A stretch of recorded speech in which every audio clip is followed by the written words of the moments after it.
El pueblo de San Miguel del Valle dormía bajo un polvo que nunca terminaba de asentarse.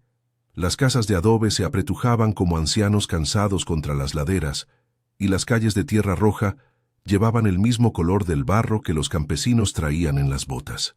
Era octubre, y la sequía había dejado los campos pardos, quemados, como cicatrices en la piel de la tierra. Magdalena Reyes entró al pueblo a pie, con una sola bolsa de tela y un sobre amarillento en la mano. Tenía 53 años, aunque parecía tener 60. La vida en la ciudad, esos 10 años trabajando como limpiadora en casas ajenas después de que Esteban desapareció, le había desgastado los huesos y encorvado la espalda. Ahora viuda, aunque nunca había estado completamente casada, o eso sentía. La notaría de Córdoba le había enviado el sobre hace 3 semanas. Dentro, una carta del abogado Luciano Ferrero, que no conocía, le informaba que su esposo, Esteban Reyes Córdoba, había muerto hace 18 años en el mismo pueblo donde ella ahora caminaba. 18 años. Ella no lo sabía. Nadie se lo había dicho. Esteban había desaparecido de la casa una madrugada en 1906, sin nota, sin explicación, sin regreso. Magdalena había llorado durante meses, luego años, y finalmente había aprendido a vivir con el agujero que dejaba un hombre que simplemente se esfuma como el humo. El abogado escribía con una letra pulcra y fría. Su difunto esposo dejó en herencia una propiedad inmueble en San Miguel del Valle, específicamente una tienda comercial ubicada en la calle principal.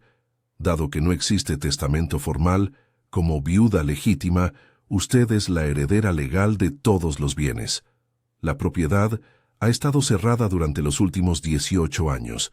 Le adjunto la llave y le recomiendo que visite la propiedad para evaluar su estado. Magdalena había guardado silencio durante días. Luego había guardado sus pocas cosas.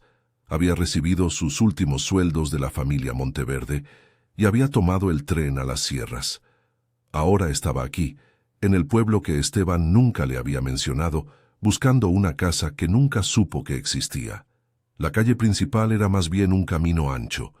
Había una iglesia blanca con la cruz inclinada, una posada con el techo parcialmente hundido, un almacén de granos con las puertas abiertas de par en par, y luego, hacia el final, una tienda con las ventanas cubiertas con maderas. El número 47 estaba escrito en óxido sobre el marco de la puerta. Magdalena se detuvo frente a ella. Su corazón golpeaba contra las costillas como un animal atrapado. La llave que llevaba en el sobre era pesada, de hierro oxidado, con un grabado desgastado que parecía decir «Mercancías Reyes» en letras apenas legibles. Metió la llave en la cerradura. Giró. La puerta cedió con un gemido que sonaba como un quejido. Adentro, el aire era espeso, denso, como si llevara 18 años reteniendo el aliento. Magdalena encendió una vela que había comprado en el almacén.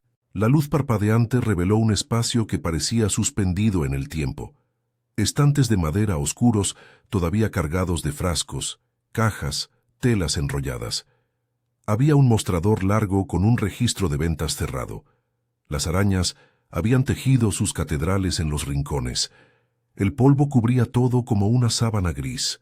Se movió lentamente entre los estantes, tocando los frascos con los dedos. Había velas, jabón, café, cacao. Había telas de algodón, algunos metros ya decolorados por el tiempo. Había botellas de vidrio opaco que probablemente contenían aceites o alcohol medicinal. Todo estaba organizado con cuidado meticuloso, como si Esteban hubiera dejado la tienda en orden para volver al día siguiente, como si supiera que no regresaría. ¿Quién era este hombre que había vivido en San Miguel del Valle? ¿Qué había hecho aquí, lejos de ella, durante los años en que ella creía que estaba muerto o perdido en el camino? Magdalena subió las escaleras estrechas hacia la trastienda. Encontró un pequeño dormitorio con una cama de hierro sin colchón, una silla volcada y una mesa con una jarra de cerámica resquebrajada. Las ventanas pequeñas no dejaban entrar casi luz. Todo olía a mojo y a tiempo detenido. Bajó de nuevo, lentamente, tratando de respirar. En la parte trasera de la tienda, junto a la cocina, vio una puerta de madera que se abría hacia abajo, una trampilla. Las escaleras de piedra descendían hacia la oscuridad. El sótano, Magdalena tomó su vela y bajó. Los peldaños eran irregulares, gastados por años de uso. El aire se hizo más frío. En el sótano encontró cajas de madera apiladas, algunas abiertas, otras selladas con clavos oxidados. Había barriles de madera. Había un escritorio pequeño cubierto de papeles amarillentos que se deshacían al más mínimo roce. Y luego lo vio. En la esquina más alejada del sótano, sobre una mesa de madera, había una caja grande de cartón reforzado con cordel. El cordel estaba intacto, nunca desatado, y sobre la caja, en caligrafía que Magdalena reconoció inmediatamente, la misma letra que había visto en las cartas que Esteban le escribía antes de desaparecer, estaban escritas estas palabras: para Magdalena, si lees esto, es porque no volví. Perdóname. Magdalena extendió la mano pero no tocó la caja. Su mano temblaba. El aire del sótano parecía haberse detenido completamente. En la superficie de la caja, cubierta por una fina capa de polvo gris, se podía leer otro texto, escrito en letras más grandes. Último pedido, octubre 1906. A la mañana siguiente, Magdalena no había dormido. Había pasado la noche en el dormitorio de la trastienda, sentada en la cama de hierro, viendo cómo la oscuridad se transformaba lentamente en un gris azulado, y luego en la luz pálida del amanecer que se filtraba a través de las grietas de las maderas que cubrían las ventanas. La caja seguía en el sótano. No la había abierto. No sabía si podría hacerlo. A las 6 de la mañana, escuchó los primeros sonidos del pueblo despertando. Un gallo cantando, el sonido de un carro de madera siendo arrastrado, voces distantes. Magdalena salió de la tienda y cerró la puerta con cuidado. Necesitaba café. Necesitaba hablar con alguien que conociera a Esteban. El almacén de granos abrió sus puertas a las 7. El hombre que lo atendía era viejo, con la piel quemada por el sol y los ojos claros de quien ha pasado toda la vida mirando el horizonte. Se llamaba Donato Sáenz, y cuando Magdalena le preguntó si recordaba a Esteban Reyes Córdoba, el viejo hizo una pausa larga, demasiado larga. ¿La tienda?, preguntó finalmente. Sí, era mi esposo. Donato asintió lentamente, como si confirmara algo que ya sabía. Se mató, dijo sin inflexión en la voz, aquí en el pueblo, hace muchos años. Dicen que fue un accidente. Dicen que cayó de un caballo en la sierra. Otros dicen que se ahorcó. Nadie sabe bien. Su patrón en ese entonces, don Evaristo Molina, hizo que lo enterraran en el cementerio sin muchas preguntas. Magdalena sintió que el piso se movía bajo sus pies. ¿Mi esposo trabajaba para alguien? Era el administrador de las propiedades de Molina, explicó Donato, vertiendo café en una taza de hojalata. Llevaba los libros, negociaba con los peones, vendía la cosecha. Esteban era un hombre de confianza. Pero algo pasó. Algo que nadie habla mucho. ¿Qué pasó? Donato la miró con una expresión que era difícil de interpretar. Era como si estuviera decidiendo cuánta verdad podía soportar esta mujer. Hubo un escándalo, dijo finalmente, con la hija de Molina. Una muchacha joven, bonita. Dicen que Esteban y ella... Bueno, que había algo entre ellos. Molina se enteró. Se dice que amenazó a Esteban, que le pidió que se fuera, pero Esteban no se fue. Y luego, una mañana, lo encontraron en el fondo de un barranco. El caballo estaba con él, también muerto. Magdalena bebió el café sin saborear nada. ¿La hija de Molina?, preguntó. Se fue. Se casó con un abogado de Buenos Aires. Nadie volvió a hablar de ella. Don Evaristo murió hace 10 años. Su hijo, Carlos, es quien dirige las haciendas ahora. El café estaba amargo. O quizá era solo la verdad que amargaba la boca. Magdalena pasó los siguientes 3 días limpiando la tienda. Barría el polvo de 18 años. Sacaba las telarañas. Abría las ventanas y dejaba entrar el aire y la luz. Organizaba los frascos. Enrollaba las telas que aún estaban en buen estado. Trabajaba con las manos, porque no podía pensar. No bajaba al sótano. Pero el sótano estaba allí, esperando. La caja estaba allí, esperando. El cuarto día, mientras Magdalena estaba limpiando el mostrador, tocaron la puerta. Una mujer entró, de unos 40 años, con un pañuelo oscuro atado en la cabeza. Tenía un rostro delgado, huesos prominentes y los ojos de alguien que ha conocido la adversidad. —¿Usted es la viuda de Esteban? —preguntó. —Sí —respondió Magdalena con cautela—. Me llamo Carmen Díaz. Mi madre trabajaba en la tienda de Esteban antes, limpiaba, cocinaba. Fue mi madre quien encontró a Esteban cuando murió. Magdalena se sintió como si el aire se hubiera solidificado en sus pulmones. —¿Tu madre está viva? —No, murió hace 5 años, pero antes de morir me hizo prometer que si alguna vez veía a alguien del nombre de Esteban, o si su viuda alguna vez venía al pueblo, le diría la verdad. —¿Qué verdad? Carmen miró alrededor de la tienda, como si las paredes pudieran estar escuchando. —¿Puedo entrar? ¿Es seguro? Magdalena le hizo un gesto para que pasara. Cerró la puerta. Las 2 mujeres se sentaron en el mostrador de madera. —La noche antes de que Esteban muriera —comenzó Carmen—, mi madre lo vio aquí, en la tienda. Estaba en el sótano, empacando algo. Estaba nervioso, asustado. Le dijo a mi madre que se fuera, que volviera al día siguiente, que no preguntara nada. Mi madre se fue, pero al día siguiente todo el pueblo sabía que Esteban había muerto en un accidente. ¿Qué estaba empacando? Mi madre nunca supo, pero vio que estaba escribiendo algo, una carta o un mensaje. Escribía y escribía por horas. Mi madre dijo que parecía como si Esteban estuviera escribiendo su testamento. Magdalena pensó en la caja, en la letra de Esteban escribiendo en la oscuridad: para Magdalena, si lees esto es porque no volví. ¿Por qué tu madre no habló de esto? Porque don Evaristo Molina pagó a todos en el pueblo para que guardaran silencio. Fue discreto, pero efectivo. Dinero aquí, una amenaza allá. Mi madre tenía miedo, tenía hijos, necesitaba trabajar. Guardó silencio, pero nunca se lo perdonó. Cuando estaba muriendo me lo contó todo. Me hizo prometer que si la viuda de Esteban alguna vez venía, le diría que bajara al sótano, que abriera la caja, que leyera todo, que supiera la verdad. Carmen se levantó. Yo he hablado, ahora debo irme. Mi marido no sabe que estoy aquí. Si supiera que hablo de estas cosas, me golpearía. Dicho esto, Carmen salió de la tienda con la misma rapidez con que había entrado, dejando a Magdalena sola, con el sonido del viento que silbaba a través de las grietas de las maderas. Esa noche, cuando el pueblo estaba dormido, Magdalena bajó al sótano con una lámpara de aceite. Su corazón latía tan fuerte que podía escucharlo en los oídos. Tomó la caja entre las manos. Era más pesada de lo que esperaba. Cortó el cordel con un cuchillo. Levantó la tapa lentamente, como si abriera una tumba. Dentro había cartas. Decenas de cartas, todas escritas en la misma letra de Esteban.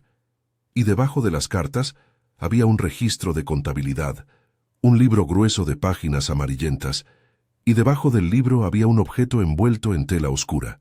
Magdalena extendió una de las cartas con las manos temblando. La primera estaba fechada el 15 de octubre de 1906. La letra de Esteban era nerviosa, apresuradamente escrita. Mi amor, si lees esto, significa que cometí un error que no pude corregir. Significa que eligieron matarme antes de permitir que hablara. Te pido perdón por cada año que no estuve contigo, por cada mentira que te conté, por cada secreto que guardé. Magdalena leyó toda la noche. Leyó sobre una estafa masiva. Leyó sobre don Evaristo Molina, que había estado robando a sus inversores durante años, inflando los precios de las cosechas, vendiendo tierras que no eran suyas. Esteban, como administrador, había descubierto todo. Había guardado registros meticulosos. Había conservado pruebas. Leyó sobre cómo Esteban había confrontado a Molina, cómo Molina le había ofrecido dinero para guardar silencio, cómo Esteban había rechazado, cómo Molina había amenazado con destruir a Magdalena si Esteban abría la boca. No podía dejar que te hiciera daño, escribía Esteban en la última carta. Así que decidí huir, pero antes de huir quería que supieras la verdad, quería que guardaras estos registros. Algún día, cuando seas seguro, quería que los entregaras a las autoridades. Quería que se supiera que Molina es un ladrón y un criminal. Y luego, la última línea. Pero si estás leyendo esto ahora, es porque cambié de idea. Es porque comprendí que no podía vivir en el exilio, lejos de ti, durante el resto de mis días. Es porque decidí enfrentar a Molina, decidí ir a la policía, decidí arriesgar todo por la verdad. Espero que sea la decisión correcta. Te amo más que a mi propia vida. Magdalena lloró. Lloró por el hombre que Esteban fue. Lloró por los años que perdieron. Lloró por la injusticia que lo había silenciado. Luego, desenvolvió el objeto de tela. Era una llave grande ornamentada de hierro. En la parte superior había una etiqueta que decía: Caja de Seguridad, Banco Provincial de Córdoba, número 1847. Capítulo 2. Los registros malditos. Magdalena pasó la primera semana en San Miguel del Valle, viviendo en la tienda, leyendo cada palabra que Esteban había escrito. Los registros de contabilidad eran un monumento a la meticulosidad. Cada transacción anotada, cada nombre registrado, cada suma verificada y contrastada. Esteban había documentado 18 años de robo organizado. El escándalo, si hubiera sido público en ese entonces, habría arruinado a don Evaristo Molina. Habría impugnado toda su fortuna. Habría enviado a hombres a prisión. Habría destruido familias. Pero en 1906, en las sierras de Córdoba, la justicia era lo que los hombres poderosos decidían que fuera. El segundo día de esa semana, Magdalena fue al Banco de Córdoba, tomó el tren a la capital provincial, caminó hasta el edificio de piedra gris que tenía grabadas las palabras Banco Provincial en letras de bronce. Presentó la llave al encargado de cajas de seguridad, un hombre de piel ceniza que no hizo preguntas. Abrieron la caja juntos. Dentro había más dinero del que Magdalena había visto en toda su vida. Billetes de gran denominación, cuidadosamente enrollados. Quizá 5,000 pesos, quizá más. Había también un testamento, escrito por Esteban con letra clara, fechado el mismo día que las últimas cartas. El testamento dejaba todo a Magdalena. Todo. ¿Desea retirar algo hoy?, preguntó el encargado con indiferencia. Magdalena metió la mano en la caja. Sacó un puñado de billetes. Los miró sin verlos realmente. Eran los ahorros de Esteban. Dinero que había ganado trabajando para Molina, dinero que debería haber sido suyo y de Magdalena. Dinero que Esteban había ahorrado meticulosamente, año tras año, porque sabía que algo malo sucedería. Retirar todo, dijo Magdalena finalmente. Quiero que me ayude a llevar todo de aquí. El encargado pareció sorprendido, pero obedeció. Una hora después, Magdalena salía del banco con 2 maletas llenas de dinero. Se sentía como una criminal. Se sentía como si llevara el peso de todas las muertes que ese dinero había causado. Cuando volvió a San Miguel del Valle, encontró a un abogado llamado Dr. Julio Martínez, que tenía su despacho en una casa antigua cerca de la iglesia. Era un hombre de unos 60 años, educado, con buenos modales. Magdalena le pagó una suma generosa para que investigara qué había sucedido realmente con Esteban y qué había sucedido con don Evaristo Molina después de 1906. Lo que el doctor Martínez descubrió fue interesante. Don Evaristo Molina había muerto en 1915, 9 años después de la muerte de Esteban. Había muerto de un derrame cerebral, posiblemente provocado por el estrés y la culpa. Su hijo, Carlos Molina, había heredado todas sus propiedades, pero Carlos no era tan cuidadoso con los registros como su padre. De hecho, había cometido el error de vender la mayoría de las tierras a inversores extranjeros. Había gastado su fortuna en la capital. Ahora vivía como un rentista, de las rentas que le producían las pocas propiedades que le quedaban. ¿Qué pasó con la hija de don Evaristo?, preguntó Magdalena. El doctor Martínez consultó sus notas. Se llamaba Isabel Molina. Se casó en 1907 con un abogado llamado Eduardo Ferrero. Se fueron a Buenos Aires. Él se volvió muy exitoso en la capital. Ella tuvo 3 hijos. Murió hace 5 años, de influenza. Magdalena sintió una punzada extraña. Isabel Molina había vivido una vida cómoda, segura, protegida por el dinero manchado de sangre de su padre. Había tenido hijos. Había muerto en paz, en la capital, rodeada de comodidades, mientras que Esteban había muerto en un barranco, en silencio, sin que nadie supiera la verdad. ¿Y el abogado Ferrero?, preguntó Magdalena. ¿Sigue vivo? Sí, vive en Buenos Aires. Es un hombre muy respetado. Ha defendido a varios industriales importantes.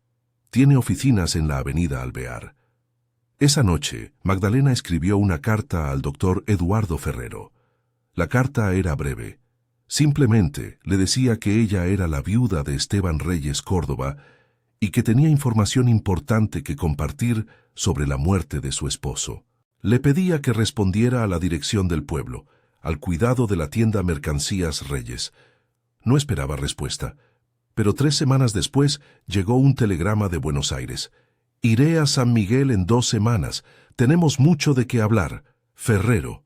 Mientras esperaba la llegada del doctor Ferrero, Magdalena comenzó a reabrir la tienda.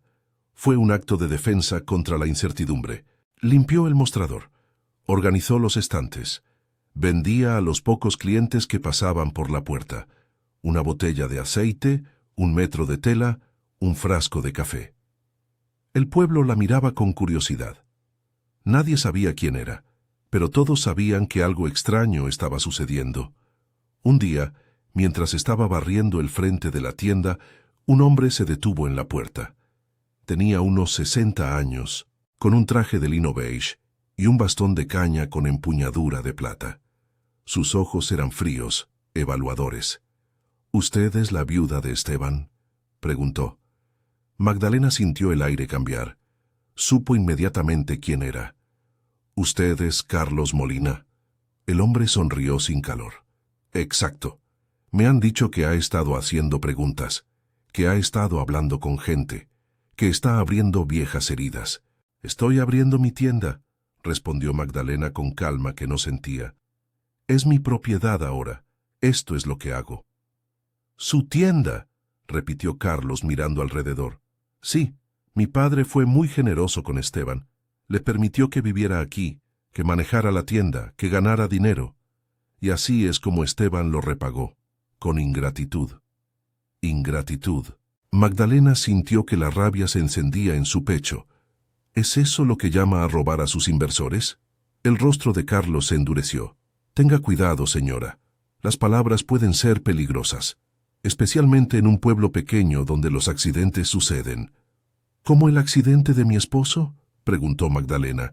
«Como el accidente que lo mató para silenciarlo». Carlos levantó el bastón y golpeó el suelo con él. «Mi padre era un hombre justo. Esteban era un ingrato que trató de destruir nuestro nombre con mentiras. Si murió, fue porque ese fue su destino. Y le aconsejo que no abra heridas muertas, señora. No está seguro para las personas que no son de aquí. No está seguro para las viudas». Dicho esto, Carlos se giró y se alejó caminando con sus pasos precisos, aristocráticos, dejando huellas en el polvo de la calle. Esa noche, Magdalena no durmió. Se sentó en el sótano, rodeada de los registros de Esteban, y comprendió que le quedaba poco tiempo.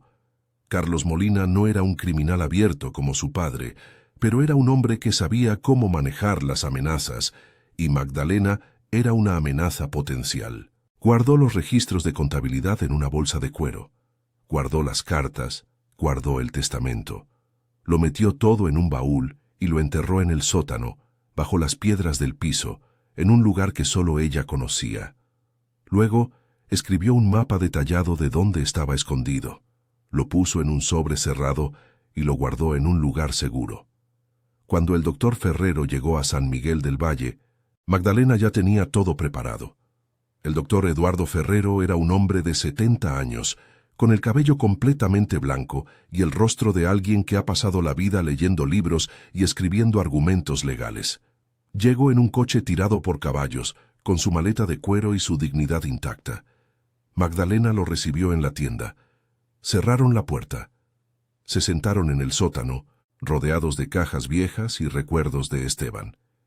«Mi esposa fue muy amiga de Esteban», comenzó el doctor Ferrero. «Cuando éramos jóvenes, antes de que yo viniera a San Miguel, Isabel y Esteban se querían. Era lo que la gente llamaría un primer amor. Mi suegro, don Evaristo, no lo permitió. Él tenía otros planes para Isabel, planes que incluían al hijo de un banquero. Así que cuando yo conocí a Isabel ya estaba comprometida, pero ella siempre me dijo que Esteban le había escrito cartas durante años pidiendo que lo esperara, que ella lo amaba, pero que comprendía que no podían estar juntos. Magdalena escuchaba en silencio. Después de que Esteban murió, continuó el doctor Ferrero, Isabel se hundió en una depresión profunda. Durante años no fue la misma. Creo que mi suegro le dijo que Esteban había muerto en un accidente. Pero yo en mis investigaciones legales escuché rumores, escuché hablar de registros falsificados, de dinero desaparecido, de un hombre que sabía demasiado. Nunca pude probarlo, nunca me atreví a preguntar, pero siempre supe que había más en la historia. Esteban escribió la verdad, dijo Magdalena, y le mostró la primera de las cartas. El doctor Ferrero leyó lentamente, con los ojos nublándose de lágrimas. «Dios mío», murmuró, «Dios mío». Él supo todo el tiempo. Él sabía que sus días estaban contados, y eligió escribir la verdad, aunque no pudiera compartirla. Eso es un acto de coraje extraordinario. «Tengo los registros», dijo Magdalena. «Tengo toda la evidencia. Tengo el testamento de Esteban. Tengo todo lo que se necesita para probar que don Evaristo Molina fue un criminal». El doctor Ferrero la miró fijamente. «¿Qué desea hacer con esto?» «Quiero que se sepa la verdad», respondió Magdalena. «Quiero que el nombre de mi esposo sea limpiado. Quiero que la gente sepa que Esteban no era un traidor, que era un hombre honesto, que murió por negarse a participar en la corrupción». «Eso traerá consecuencias», advirtió el doctor Ferrero. «Carlos Molina es un hombre influyente. Tiene dinero, tiene conexiones. Dirá que sus registros son falsificaciones. Dirá que usted está loca, que está inventando historias para vengarse. Habrá conflicto legal, habrá consecuencias». «Ya lo sé», dijo Magdalena, «pero no puedo vivir con esta verdad guardada en el silencio. No puedo dejar que Esteban muera dos veces. Primero su cuerpo, luego su nombre». El doctor Ferrero asintió lentamente. «Entonces lo haremos correctamente», dijo, «como se debe hacer. Yo presentaré los registros ante la Corte de Córdoba. Yo argumentaré que constituyen evidencia histórica de fraude. Yo haré que se abra una investigación formal sobre la muerte de Esteban. Puede que tome años, puede que no lleguemos a nada definitivo, pero la verdad quedará registrada, la verdad quedará en los expedientes públicos y el nombre de Esteban será limpiado». Esa noche, Magdalena le contó al doctor Ferrero todo lo que sabía, sobre Carmen y su madre, sobre la tienda y el sótano, sobre la caja que contenía los secretos de una vida entera. Le contó sobre la noche en que Esteban escribía frenéticamente, sabiendo que era su última noche vivo. Le contó sobre los 18 años de silencio, y sobre cómo ella había vivido, sin saber que su esposo había muerto luchando por la verdad. El doctor Ferrero escuchó sin interrumpir, y cuando Magdalena terminó, el viejo abogado se levantó y la abrazó, algo que pocas personas en la vida de Magdalena habían hecho. «Su esposo fue un hombre extraordinario», dijo el doctor Ferrero. «Y usted también lo es. Ha viajado a través del tiempo y la distancia para proteger su memoria. Eso es lo que llamamos fidelidad verdadera». Capítulo 3. El precio del silencio. La investigación comenzó en enero de 1925. El doctor Eduardo Ferrero presentó una moción ante la Corte Provincial para que se reabriera el caso de la muerte de Esteban Reyes Córdoba. La moción fue basada en evidencia nueva: los registros de contabilidad, las cartas, el testamento. Fue una acción audaz, casi sin precedentes. Magdalena permaneció en San Miguel del Valle durante todo ese tiempo. Vivía en la tienda de Esteban, la mantenía abierta, vendía mercancía a los pobladores, pero ahora había una tensión invisible en el aire del pueblo. Había secretos que no querían ser desenterrados. Había hombres que no querían que se hablara de lo que sucedió hace casi 20 años. A principios de febrero, alguien incendió parte de la tienda. Las maderas que cubrían las ventanas se quemaron y las llamas se extendieron hacia el interior. Magdalena estaba en el sótano cuando sucedió durmiendo. El humo la despertó. Corrió escaleras arriba apenas a tiempo para escapar. La tienda no fue destruida por completo. El fuego se extinguió cuando llegaron los vecinos con cubos de agua, pero quedó gravemente dañada. Las arañas y el tiempo habían sobrevivido. El fuego casi las acababa. «Fue un accidente», dijo Carlos Molina cuando visitó el lugar al día siguiente. «Estas estructuras viejas son peligrosas. Las maderas secas se encienden fácilmente. Es una pena, pero es lo que sucede cuando se dejan las cosas sin mantenimiento adecuado». Pero sus ojos decían algo diferente. Magdalena recibió una carta anónima 3 días después. Estaba escrita en papel ordinario, con letra tosca. «Si es inteligente, se irá de este pueblo. Nadie quiere recordar lo que sucedió. Los hombres muertos deben permanecer muertos. Las verdades enterradas deben permanecer enterradas. Hay otras formas de morir además de las que ve la gente». Magdalena mostró la carta al doctor Martínez, el abogado local que la estaba ayudando con los asuntos legales. El doctor Martínez se puso pálido. «Debo ser honesto con usted, señoras», dijo. «He vivido en San Miguel toda mi vida. Conozco a estas personas. Sé cómo funcionan aquí las cosas. Usted está metida en algo que es mucho más profundo que solo justicia legal». «¿Qué quiere decir?» «Quiero decir que don Evaristo Molina no estaba solo. Había otros involucrados en su operación. Había autoridades locales que miraban hacia el otro lado. Había hombres que se beneficiaban. Cuando usted abre estos registros, cuando usted comienza a hacer preguntas, está amenazando el orden de las cosas aquí». «El orden de la corrupción», dijo Magdalena. «Sí», admitió el doctor Martínez. «Exactamente eso.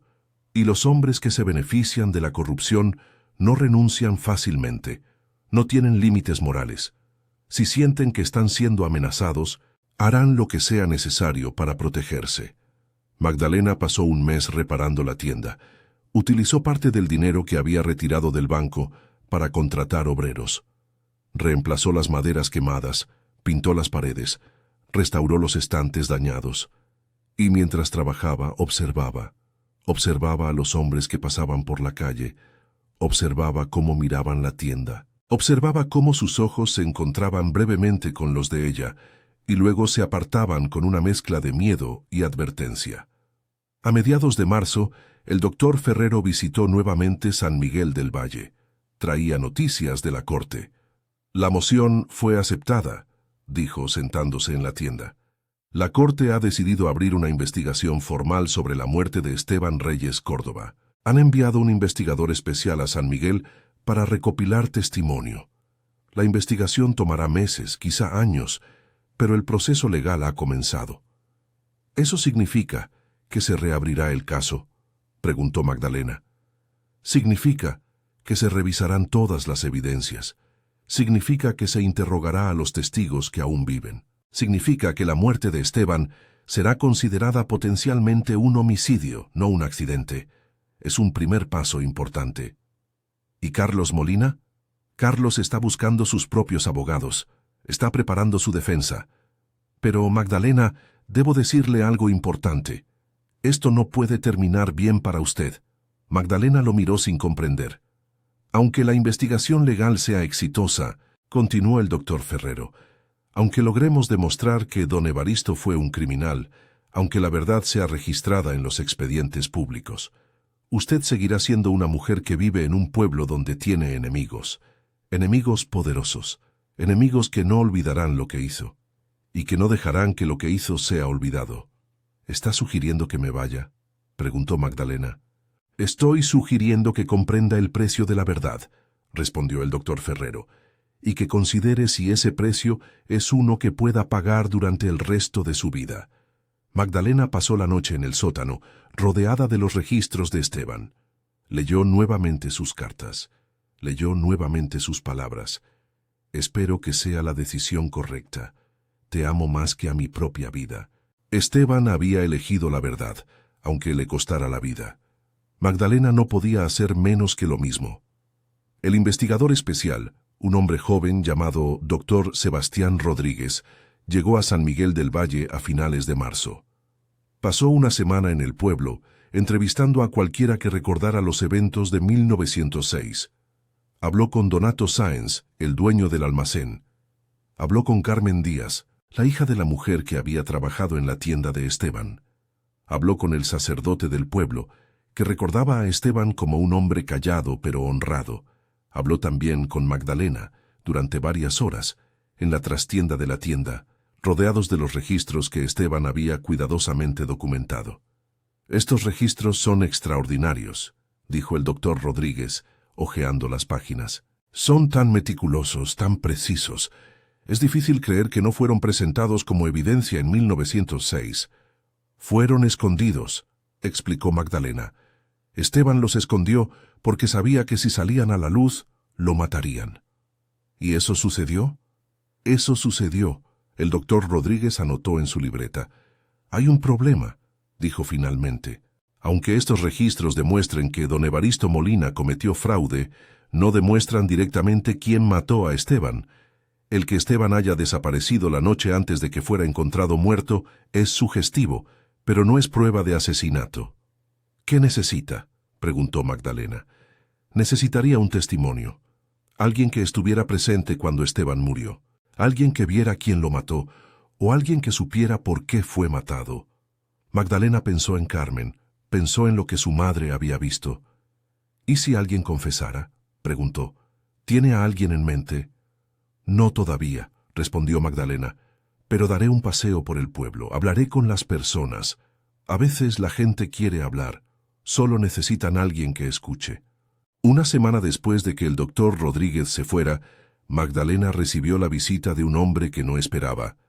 Era don Francisco Hidalgo, un anciano de 85 años que había sido el mayordomo de don Evaristo Molina en 1906. «Vengo a morir», dijo don Francisco, sentándose en una silla en la tienda de Magdalena. «Tengo cáncer en el pecho. Los médicos me dan 3 meses, quizá 4. Así que antes de irme, quiero que sepa lo que pasó. Quiero que conste en el registro». Magdalena escuchó mientras don Francisco le contaba la verdad que había guardado durante casi 20 años. La noche en que Esteban murió, don Evaristo lo había llamado a la hacienda. Le dijo que había decidido contratar a otro hombre como administrador, que Esteban debería marcharse del pueblo, que eso era una orden. Esteban protestó, continuó don Francisco. Dijo que tenía derecho a una explicación. Dijo que había trabajado honestamente para Molina durante años. Dijo que merecía ser tratado con dignidad. «¿Qué sucedió entonces?», preguntó Magdalena. Don Evaristo se enfureció, comenzó a gritar, dijo que Esteban era un ladrón de almas, que había intentado corromper a su hija, que era un traidor y un ingrato. ¿Esteban respondió? Sí, dijo la verdad. Dijo que don Evaristo era quien era el ladrón, que había estado robando a sus inversores durante años, que tenía la prueba, que pensaba ir a la policía. Don Francisco hizo una pausa. Sus manos temblaban. Don Evaristo estaba esperando a alguien, continuó. El teniente Raúl Monteverde, un policía local que trabajaba para él. Cuando Esteban mencionó a la policía, don Evaristo hizo una seña. El teniente Monteverde y 2 hombres más entraron en la habitación. Esteban vio lo que venía. Trató de correr, pero lo atraparon, lo golpearon. Sangraba por la cabeza, por la boca. ¿Lo mataron allí?, preguntó Magdalena, aunque ya sabía la respuesta. No, lo metieron en un coche. Me dijeron que lo llevaban a la sierra, que era un accidente que pronto sucedería. Un caballo desbocado, una caída, nada inusual en el campo. Don Francisco se recostó en la silla, como si contar esta historia lo hubiera drenado de toda fuerza. «¿Por qué está diciéndome esto ahora?», se preguntó Magdalena. «Porque voy a morir sin haber pedido perdón», respondió don Francisco. «Porque estuve en esa habitación cuando sucedió y no hice nada. Porque pasé 19 años viviendo con esa culpa, sabiendo que cometieron un crimen y diciendo que estaba fuera de mis manos. Pero no estaba fuera de mis manos. Podría haber hablado, podría haber dicho la verdad. Pero estaba asustado. Estaba asustado de lo que me sucedería si hablaba». Magdalena tomó una pluma y papel. Escribió durante 1 hora mientras don Francisco hablaba. Luego le pidió que firmara su declaración. Don Francisco firmó con una letra temblorosa. «Debo informar a la corte», dijo Magdalena. Lo sé, respondió don Francisco. Eso es por lo que vine. Eso es lo que necesitaba hacer antes de morir. 3 semanas después, don Francisco Hidalgo murió. Magdalena asistió a su funeral, la única en el pueblo que sabía que el viejo había finalmente confesado la verdad. El sacerdote habló sobre la redención y el perdón. Magdalena se preguntó si don Francisco habría encontrado la paz al fin. Capítulo 4. El libro de los días cerrados. La investigación formal fue completada a mediados de 1925. El doctor Sebastián Rodríguez presentó su informe a la Corte Provincial. Contenía 3 conclusiones principales. 1. Los registros de contabilidad de Esteban Reyes Córdoba eran auténticos y evidenciaban un fraude masivo de aproximadamente 2 millones de pesos, cometido por don Evaristo Molina durante 18 años. 2. La muerte de Esteban Reyes Córdoba, originalmente clasificada como accidente, debería ser reclasificada como homicidio intencional, cometido por orden de don Evaristo Molina para silenciar la amenaza que representaba Esteban. 3.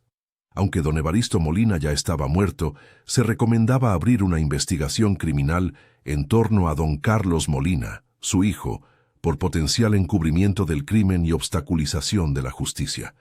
El informe fue presentado públicamente. Fue publicado en los periódicos de Córdoba y Buenos Aires. El nombre de Esteban fue limpiado. La verdad fue registrada.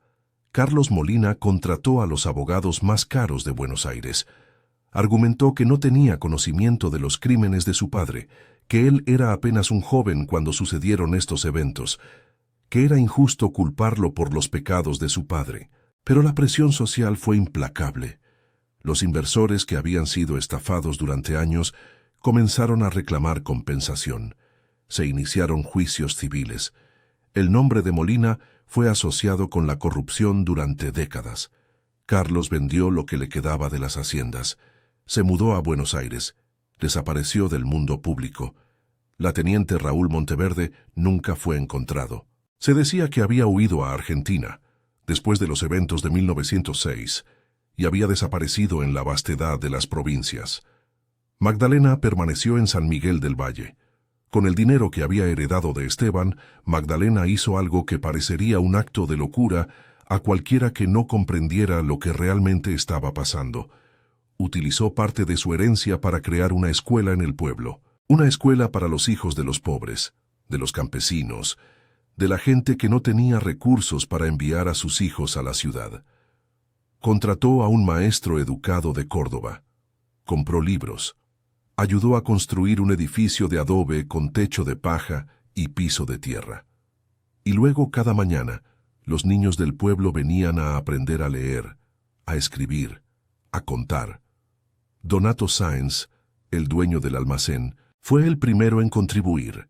Donó parte de su ganancia. Luego vino Carmen Díaz, que trajo dinero que había ahorrado durante años. Luego vinieron otros, lentamente, reconociendo que esta mujer que había venido de la nada estaba haciendo algo que importaba realmente. ¿Por qué?, le preguntó una vez el doctor Martínez. ¿Por qué invierte su dinero en esto? Porque Esteban creía que la verdad importaba, respondió Magdalena. Porque creía que la justicia importaba. Porque creía que el conocimiento, la educación, es el antídoto contra la corrupción. Estoy usando su dinero para construir el mundo que él hubiera querido ver. 5 años después, en 1930, Magdalena sufrió un infarto del corazón mientras trabajaba en la escuela. Murió rápidamente, sin sufrimiento, leyendo en voz alta a los niños una historia de valientes que habían luchado contra la injusticia. Tenía 58 años. El pueblo fue al funeral. Todos los que conocían la verdad, todos los que sabían quién era realmente Magdalena, estuvieron allí. El doctor Ferrero viajó desde Buenos Aires para asistir. Carmen Díaz lloró. Donato Sáenz dijo que había sido una santa, pero la historia de Magdalena no terminó con su muerte. 30 años después, en 1960, un historiador llamado Dr. Álvaro Tejada estaba investigando la historia económica de Córdoba. Encontró los archivos legales sobre el caso Molina. Encontró los registros de contabilidad de Esteban. Encontró la declaración de don Francisco Hidalgo y encontró las cartas. El doctor Tejada fue a San Miguel del Valle. Visitó la escuela que Magdalena había fundado, que ahora educaba a cientos de estudiantes cada año. Habló con los ancianos que recordaban a Magdalena. Habló con Carmen Díaz, que aún vivía, que era ahora una anciana de 80 años. Carmen le contó la historia completa. Le contó sobre cómo Magdalena había llegado al pueblo sin saber nada, cómo había descubierto la verdad en el sótano de una tienda cerrada, cómo había enfrentado a hombres poderosos, cómo había permanecido en el pueblo, aunque eso la pusiera en peligro. ¿Regresaría ahora?, preguntó el doctor Tejada. ¿A dónde?, preguntó Carmen. No hay a dónde regresar. Esteban se fue cuando tenía que irse. Magdalena vino cuando tenía que venir. Ambos completaron sus tareas. Ahora descansaban. El doctor Tejada escribió un libro sobre la vida de Magdalena y Esteban.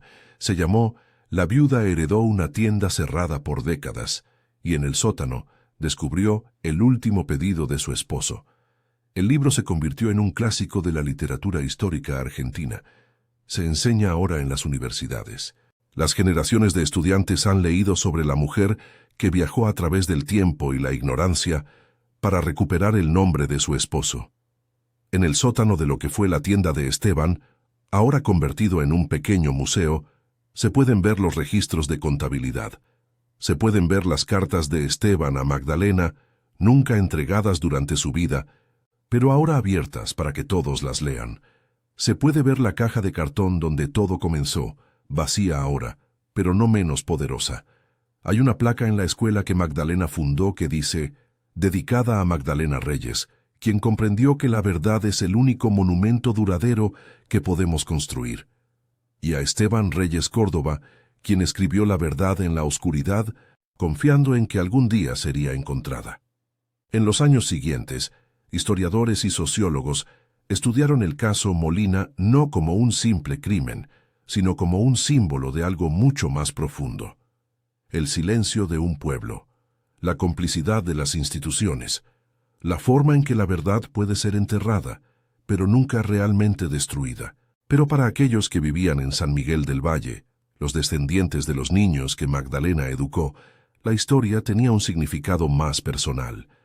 Era la historia de cómo una mujer sola había desafiado el poder. Era la historia de cómo la persistencia, la dignidad, el amor fiel a través de los años, podían cambiar el curso de las cosas. Los ancianos del pueblo contaban la historia alrededor del fuego en las tardes de invierno, y los jóvenes escuchaban y comprendían que había gente que importaba, que la verdad importaba, que el silencio, aunque fuera poderoso, nunca era tan poderoso como la voz de alguien que decidía hablar. Y cuando los visitantes llegaban al pueblo, historiadores, turistas, estudiosos de la literatura, alguien siempre los llevaba a la tienda antigua, ahora museo, y alguien siempre les mostraba el sótano, y alguien siempre les contaba la historia de la viuda que heredó un edificio cerrado. La verdad, después de todo, es paciente. Espera en la oscuridad, en los sótanos, en las cajas cerradas. Espera por alguien lo suficientemente valiente para abrirla. Espera por alguien como Magdalena. Y cuando finalmente es encontrada, se convierte en más que una simple historia. Se convierte en un testamento. Se convierte en una manera de vivir. Se convierte en la razón por la cual, incluso en los años más oscuros, la gente sigue creyendo que la justicia es posible, que la verdad puede brillar, que las voces de los olvidados pueden ser escuchadas. 6 meses después de que Magdalena muriera, sus cosas fueron empacadas. Alguien descubrió una libreta en la que había escrito durante los últimos años de su vida. En las páginas finales había una nota dirigida al mundo. A quien lea esto, no vengo del futuro, no tengo poderes mágicos, soy solo una mujer que amó a un hombre que fue silenciado, que luchó contra la corrupción y la injusticia, que decidió no quedarse en silencio, aunque el silencio habría sido más seguro. Hice esto porque creí que la verdad importa. Todavía lo creo. Espero que quien quiera que lea estas palabras también lo crea. Espero que cuando encuentres tu propia verdad enterrada, tu propio secreto guardado, tu propia injusticia silenciada, tengas el coraje de desenterrarlo, El mundo necesita gente con ese coraje. El mundo siempre lo ha necesitado. Y así termina la historia de Magdalena Reyes, la viuda que heredó una tienda cerrada por décadas y en el sótano descubrió el último pedido de su esposo. Una historia de amor que trascendió la muerte. Una historia de justicia que trascendió el silencio. Una historia que, aunque sucedió hace 100 años, sigue siendo profundamente cierta en la actualidad. Porque siempre hay verdades enterradas, siempre hay secretos guardados, y siempre hay alguien que puede elegir entre el silencio y la voz, entre la comodidad y la justicia, entre vivir con miedo o morir con dignidad. Magdalena eligió la dignidad, y por eso es recordada.